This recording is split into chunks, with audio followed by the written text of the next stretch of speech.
तो अजूनपर्यंत अकाउंटमध्ये आलेला नाही। आता म्हणतात की अकाउंटला पाठवलाय, पण शेतकऱ्याच्या हातामध्ये पोहोचलेला नाही। आणि आता आपण बघितलं तर 18 लाख हेक्टरपेक्षा जास्त जमीन या महाराष्ट्राची खराब झालेली आहे, उद्ध्वस्त झालेली आहे। शेतकऱ्याला हाताला काही तिथं मिळणार नाही। म्हणजे मे मध्ये मोठ्या प्रमाणात पाऊस झाला म्हणून त्यावेळेसचं नुकसान, कांद्याचं नुकसान, सगळ्या पिकाचं नुकसान, मध्ये 30-35 दिवस पाऊस नसल्यामुळे उत्पादकताचं नुकसान, आणि जे येणार होतं ते सुद्धा आता पावसाळी संपून टाकलेलं आहे। अशा पद्धतीने आमचा शेतकरी हा नुकसानात आहे। पण सरकारकडनं आम्ही सगळेजण अपेक्षा धरून होतो काहीतरी मदत करतील।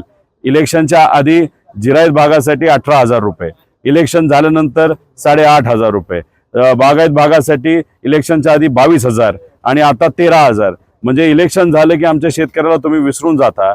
आणि आता जेव्हा केव्हा तुमच्या आता कॅबिनेट बैठका होता, साधा एक शब्द सुद्धा काढत नाही तुम्ही शेतकऱ्याला किती मदत करत असाल। कॅबिनेटमध्ये निर्णय असा होतो की आता सर्व मंत्री हे शेतकऱ्याच्या शेतावर जाणार, काय हरकत नाही। आता सिरसाट म्हणून एक मंत्री पलीकडच्या बाजूलाच करमाळ्यामध्ये आज येणार आहेत। 6 तास दिलेत करमाळा तालुक्याला, त्यातले 1 तास शेतकऱ्यासाठी आणि 5 तास हे त्यांच्या कार्यकर्ते आणि पदाधिकारी पक्षाचे त्यांच्या भेटीसाठी। काल मी धाराशिव मध्ये गेलो होतो, शेतकऱ्याचं खूप मोठं नुकसान झालंय। तिथं 30 धनगर समाजाचा एक शेतकरी 30-40 गाया त्याच्या वाहून गेल्यात, मेल्यात। तिथं महाजन साहेब येतील असं वाटत होतं, पण जाताना पूल थोडासा धोकादायक वाटला म्हणून महाजन साहेब तिथे गेले पण नाही, तिथून थेट गेले भूमला आणि भाजपच्या पदाधिकाऱ्यांची बैठक घेतली। मग थट्टा चालली, चेष्टा चालली आहे। या सामान्य लोकांची फक्त मजा बघत आहे हे सरकार। ते कशात गुंतून आहे तर जाती जातीमध्ये, धर्माधर्मामध्ये वाद निर्माण करून राजकीय पोळी त्या ठिकाणी भाजून घ्यायची, राजकारण करायचं, याच्यामध्ये हे सरकार फक्त गुंतून आहे।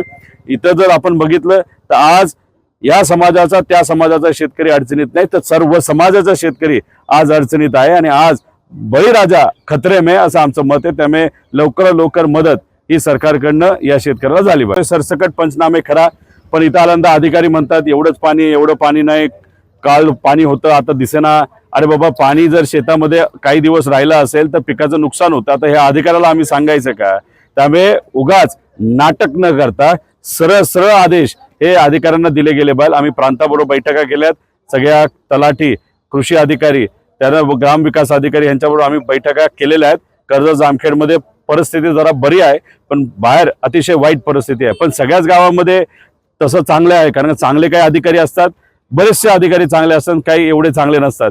त्यामुळे आता जसं या गावामध्ये आलो, इथं असणाऱ्या लोकांनी खूप मोठी नाराजगी व्यक्त केलेली आहे, पण आम्ही तहसीलदारांशी आणि प्रांताशी बोललेलो आहे। त्यामुळे अशा पद्धतीने लोकांच्या अडचणी आम्ही सोडवत आहोत। जेव्हा मी आमदार झालो लोकांच्या कृपेने, आशीर्वादाने, तेव्हा 72 आपण असे छोटे मोठे जे काही बंधारे होते ते नीट केले होते। पण काही जे प्रमुख आहेत, ज्याच्यामध्ये जलसंपदा विभागाचे आहेत, त्याला कॉन्ट्रॅक्ट काढायला वेळ गेला, अधिकाऱ्याची काम चुकारपणा। मौरीच्या इथं सुद्धा जेव्हा 500 मीटर जागा ही खचत चालली होती, तेव्हा आम्ही त्यांना अवगत केलं होतं की ही जागा आता खचेल आणि हे बंधाऱ्यापर्यंत जाऊ शकतं। पण तिथं असणाऱ्या अधिकाऱ्यांनी आम्हाला सांगितलं अजिबात काळजी करू नका, कुठंच काय होत नाही। आणि 2 दिवसातच ते 500 मीटर हे पाण्याने खाल्लं, जमीन संपवली आणि तिथं तो बंधारा फुटलेला आपण सर्वांनी बघितला। त्यामुळे अधिकाऱ्यांनी सुद्धा या सगळ्या परिस्थितीला कुठेतरी सिरियस घेतलं पाहिजे। इथं मुंजेवाडीचा जो बंधारा असेल, अजून 4-5 बंधारे आहेत, या बंधाऱ्याला सुद्धा तिथं असणारी भिंत आता खचायला लागलेली, त्याच्यात सुद्धा लक्ष देऊन पुढे काय घटना घडू नये याची दक्षता ही सरकारकडनं, अधिकाऱ्यांकडनं घेण्यात यावी। एबीपी माझा, उघडा डोळे बघा नीट।